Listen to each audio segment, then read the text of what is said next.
I installed the crown steering shaft, and what I forgot was I installed a body lift years ago, and this bracket, it's kind of hard to see, it's this bracket right here. There is actually a 1-inch block underneath it. It's really a kind of a piss poor design for when they first came out with this 1-inch body lift.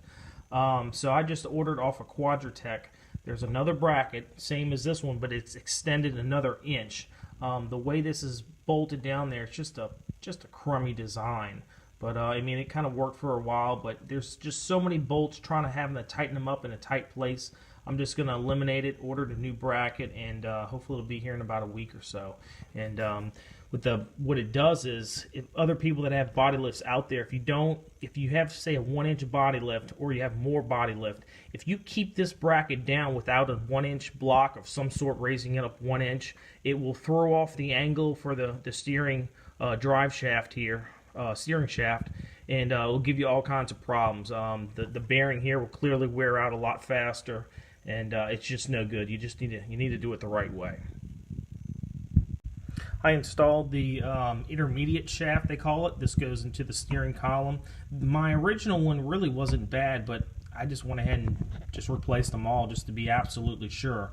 But for the most part, I think what most people are probably having problems with is the bearing here. It's not so much the U-joints. I mean, they're going to eventually wear out, but most likely it's going to be this bearing. The bearing had some grease in it, but I actually put quite a bit more. It was Napa brand lithies is what it's called, just a white lithium grease to kind of really get it packed full of grease in there. People on some of the forums recommended to take the seat belt, run it through the steering wheel, and then hook it back to the little buckle there. The reason for it is some of them claim that there's something called a clock spring behind or inside this airbag system here. Supposedly, and I don't know if it has anything to do with the airbag, maybe it's just something to do with whatever in the column. They say if you spin the steering wheel too many times that it'll break that spring. So I used the seatbelt to hold it in place, and it was no problem. It's pretty tight, but it's not too bad. You can kind of see that's the bolt right there. I can get the zoom. You can kind of barely see it. It's kind of in a weird, awkward place, and it just runs on through. It came with a new rubber boot. The plastic piece stayed on the firewall. Actually popped out. I had to push it back on, and for overall, it was really this was probably the hardest part, and it really wasn't all that bad. The two steering shafts that I used was from Crown Automotive. I will list down in this description the links to the Amazon listing for it.